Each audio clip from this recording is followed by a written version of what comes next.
9 con Phật vào nhà báo hiệu tài lộc ập đến, đừng vội xua đuổi kẻo mất lộc trời cho.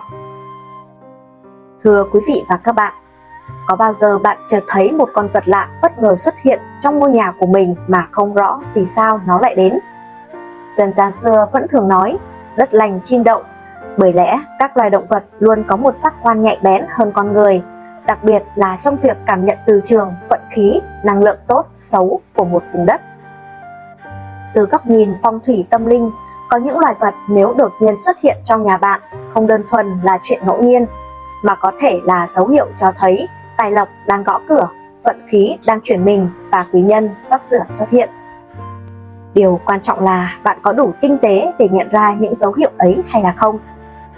Bởi nếu vô tình xua đuổi chúng đi, bạn có thể đang lỡ mất một cơ hội, một vận may quý do vũ trụ gửi đến. Vậy, đó là những vị khách không mời mà đến nào? Tại sao chúng lại được xem là biểu tượng của tài lộc, của sự thịnh vượng và trường thọ? Và khi gặp chúng, bạn nên cư xử ra sao để không đánh mất phúc khí? Và ngay sau đây, hãy cùng Phong thủy Mai Bùi khám phá 9 loài vật vào nhà không những không mang xui xẻo mà còn là báo hiệu lộc trời cho đang đến rất gần với bạn. Con vật thứ nhất, bướm bay vào nhà, tổ tiên phù hộ tài lộc đang đến. Trong văn hóa tâm linh Á Đông, bướm là biểu tượng của linh hồn người đã khuất. Vì thế khi thấy bướm bay vào nhà, đặc biệt là bướm đen hoặc nâu sẫm, nhiều người tin rằng đó là dấu hiệu của ông bà tổ tiên đang về thăm, mang theo sự phù hộ, che chở cho con cháu. Đặc biệt nếu bướm bay vào nhà rồi đậu trên bàn thờ hoặc quanh khu vực linh thiêng trong nhà thì đó càng là điểm báo tốt. Gia đạo thời gian tới có thể sẽ được thuận hòa, bình an, người trong nhà gặp việc như ý, công việc hanh thông, tài vận cũng nhiều hướng tăng tiến. Tuy nhiên, cần tuyệt đối không xua đuổi hay giết hại bướm, vì theo dân gian, làm như vậy là vô lễ với bề trên và có thể vô tình xua đuổi đi phúc phần đang đến. Con vật thứ hai, dơi bay vào nhà, biểu tượng của phúc khí và tiền bạc. Dơi trong Hán ngữ gọi là phúc thử, đồng âm với chữ phúc, nên từ xa xưa đã được xem là linh vật biểu tượng cho phúc lộc. Khi dơi bay vào nhà, nhất là vào ban đêm, dân gian quan niệm đó là điềm báo may mắn đang tìm đến, gia đình có thể đón tài lộc, công việc buôn bán thuận lợi, có người giúp đỡ bất ngờ. Đặc biệt nếu rơi bay vào đúng phòng làm việc hoặc khu vực tài vị trong nhà thì đây được xem là điềm báo của vượng tài, báo hiệu dòng chảy tiền bạc đang đến gần. Tuy nhiên, cũng như bướm, không nên xua đuổi hay đánh đập làm tổn thương dơi. Tốt nhất hãy mở cửa để nó tự tìm đường ra, như một cách trân trọng năng lượng tốt lành mà nó mang đến. Con vật thứ ba, chuồn chuồn bay vào nhà, tín hiệu mùa màng tươi tốt, vận khí hanh thông. Chuồn chuồn thường xuất hiện vào những lúc thời tiết đang thay đổi, là dấu hiệu của mưa thuận gió hòa, mùa màng sắp tươi tốt. Nếu thấy chuồn chuồn bay vào nhà, đặc biệt là buổi sáng hoặc đầu giờ chiều, dân gian xem đó là điềm báo cát lành, báo hiệu sự khởi sắc trong công việc, làm ăn thuận lợi, gia đạo yên vui. Câu nói chuồn chuồn bay thấp thì mưa không chỉ là dự báo về thời tiết mà còn mang sắc thái phong thủy. Khi chuồn chuồn bay vào nhà, nó như là dò xét khí trường, chỉ những nơi có sinh khí tốt, trường năng lượng tích cực, chuồn chuồn mới ghé vào. Nếu bạn thấy nhiều chuồn chuồn xuất hiện gần cửa sổ hay sân vườn, có thể đó là tín hiệu ngầm cho thấy rằng ngôi nhà của bạn đang tích tụ rất nhiều phúc khí tự nhiên, dễ thu hút vận may và cơ hội. Thứ tư, ve sầu bay vào nhà, điểm báo thăng tiến và may mắn từ sự nỗ lực. Ve sầu là loài sinh vật tượng trưng cho sự tái sinh và kiên trì. Vì phải mất rất nhiều năm ẩn mình dưới lòng đất trước khi lột xác bay lên cất tiếng kêu. Khi ve sầu bay vào nhà, đó được xem là điểm báo cho sự thăng tiến, khởi sắc sau thời gian dài tích lũy và nỗ lực. Theo phong thủy, ve sầu còn là biểu tượng của sự thức tỉnh tâm linh, đánh dấu một giai đoạn mới trong cuộc sống. Nếu bạn đang trong quá trình học hành, làm việc hay kinh doanh, sự xuất hiện của ve sầu là lời nhắn rằng thành quả đang đến rất gần, chỉ cần vững lòng thêm một chút nữa. Đây cũng là dấu hiệu tốt cho những người đang gặp trắc trở, rằng vận hạn sắp qua và ánh sáng đang chờ ở phía trước. Con vật thứ năm, gà lạ đến trước nhà, lộc trời cho, nhân duyên bất ngờ. Nếu một con gà không phải là gà của nhà mình bỗng dưng xuất hiện trước cửa, đặc biệt là gà trống, mỏ đỏ, chân vàng, lông mượt mà, thì dân gian coi đó là điềm báo cát tinh. Đây có thể là dấu hiệu sắp có tài lộc bất ngờ, quý nhân ghé thăm hoặc một cơ hội hợp tác, nhân duyên tốt lành sắp sửa xuất hiện. Gà trống còn là biểu tượng của mặt trời, ánh sáng và sự thức tỉnh, mang năng lượng dương mạnh mẽ, giúp xua tan tà khí, thu hút khí lành. Nếu gà trống gáy trước cửa nhà, đó là tín hiệu của sự đánh thức vận may, như một lời kêu gọi bạn hãy sẵn sàng đón nhận cơ hội mới. Tuy nhiên, tuyệt đối không nên bắt giữ hay thịt con gà ấy, vì dân gian coi đó là lộc trời cho. Càng biết cách đối xử nhân hậu, bạn càng dễ đón nhận những điều tốt đẹp về sau. Con vật thứ 6, rùa bò vào nhà, dấu hiệu của bình an và trường thọ.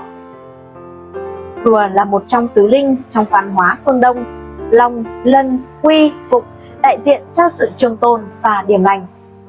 Khi một con rùa đột nhiên xuất hiện và bò vào nhà, dân gian tin rằng đây là điềm báo về sự an ổn, bệnh tật được hóa giải và phúc đức lâu dài cho gia chủ. Đặc biệt, trong nhiều trường hợp người bệnh trong nhà gặp rùa, đó còn được xem là dấu hiệu cho thấy bệnh tình sẽ chuyển biến tích cực, bởi rùa là loài vật sống chậm, sống lâu, tượng trưng cho sự nhẫn nại và bền bỉ, phẩm chất quý báu để vượt qua mọi thử thách trong đời. Tuy nhiên, chúng ta cũng cần giữ thái độ tôn trọng và nhẹ nhàng khi thấy rùa xuất hiện. Không nên coi đó là bùa phép, mà hãy xem như một lời nhắc nhở từ tự nhiên rằng hãy sống an lành, không vội vã, giữ đạo đức và tích phúc đức sẽ mang đến bình an thật sự. Thứ 7, ong mật bay vào làm tổ, tín hiệu của vượng khí và phúc lộc sum vầy. Ong là loại động vật chăm chỉ, biết hy sinh vì đàn và sống có tổ chức. Khi ong chọn nhà bạn để làm tổ, điều này có thể cho thấy không gian sống của nhà bạn có năng lượng tốt, đủ ấm áp và an lành để chúng yên tâm sinh sống. Dưới góc nhìn phong thủy, ong làm tổ trong nhà là biểu tượng của mùa màng bội thu, của duyên lành và sự kết nối. Điều này đặc biệt tốt cho những gia đình làm ăn, kinh doanh hoặc vừa lập gia thất. Nếu bạn đang mong đợi điều gì đó tốt đẹp, thì có thể đây chính là lời chúc từ tự nhiên rằng duyên lành đang gõ cửa. Hãy để tổ ong yên vị, đừng phá tổ hay xua đuổi, vì không chỉ gây tổn thương cho loài vật mà còn làm gián đoạn sự yên ổn về năng lượng trong ngôi nhà bạn. Loài vật thứ 8, chim đến làm tổ, đất lành chim đậu, nhân duyên thịnh vượng. Từ bao đời nay, chim là biểu tượng của sự tự do và điềm lành. Khi có chim bay đến làm tổ trên mái hiên, gốc cây hay ban công nhà bạn, đó không chỉ là cảnh tượng thơ mộng mà còn là dấu hiệu phong thủy rất tốt. Chim đến làm tổ mang theo tín hiệu của tin vui, có thể là một đứa trẻ sắp chào đời, một cuộc hôn nhân sắp đến hoặc công việc thuận lợi. Đặc biệt nếu là chim sẻ, chim sâu hay chim én. Những loài chim gắn liền với mùa xuân và sinh sôi thì điều này càng có ý nghĩa tốt lành. Dù vậy, nếu chim bay đến nhưng tỏ ra hoảng loạn hoặc có hiện tượng cắn mổ nhau thì cũng nên cẩn trọng, bởi có thể đó là dấu hiệu của năng lượng trong nhà đang bất ổn. Tâm linh đôi khi là một cách để nhìn lại chính bản thân mình, để điều chỉnh hành vi và tâm thái. Và cuối cùng, con vật thứ 9, cóc vàng xuất hiện, lộc quý từ trời, đừng xem thường. Cóc trong văn hóa Á Đông là biểu tượng của tài lộc, đặc biệt là cóc vàng, thường được gọi là thiềm thư hay cóc ngậm tiền. Khi một con cóc vàng bất ngờ xuất hiện trong sân hoặc nhà bạn, dân gian tin rằng đó là dấu hiệu của sự thịnh vượng đang đến. Điều đặc biệt là những con cóc vàng xuất hiện sau cơn mưa, tức sau biến động, thử thách. Điều này ngụ ý rằng sau quãng thời gian khó khăn, gia đình bạn sẽ bước vào giai đoạn thuận lợi hơn về kinh tế, tình cảm hoặc sự nghiệp. Dĩ nhiên, không nên mê tín tin rằng cứ thấy cóc là trúng số hay thành công ngay lập tức, mà hãy hiểu rằng đây là lời gợi nhắc. Ai biết chờ đợi và vượt qua thử thách với tâm sáng thì sớm muộn cũng nhận được phần thưởng xứng đáng. Bạn thân mến, trong thế giới tự nhiên, mỗi loài vật đều mang theo một thông điệp riêng. Khi chúng bất ngờ ghé thăm không gian sống của ta, đôi khi đó không chỉ là sự tình cờ mà còn là lời nhắn nhủ nhẹ nhàng từ vũ trụ về những khởi đầu mới, một điều may mắn đang đến, một sự chuyển biến sâu trong dòng chảy vận mệnh. Tuy nhiên, dù tin hay không, điều quan trọng nhất vẫn là tâm thế của chúng ta. Khi ta sống thuận tự nhiên, mở lòng đón nhận những điều tốt đẹp và hành xử với lòng nhân ái, thì dù điều gì đến, đó cũng là phúc lành. Hãy giữ cho mình một trái tim an tĩnh, một cái nhìn bao dung và một tâm hồn biết ơn cuộc sống.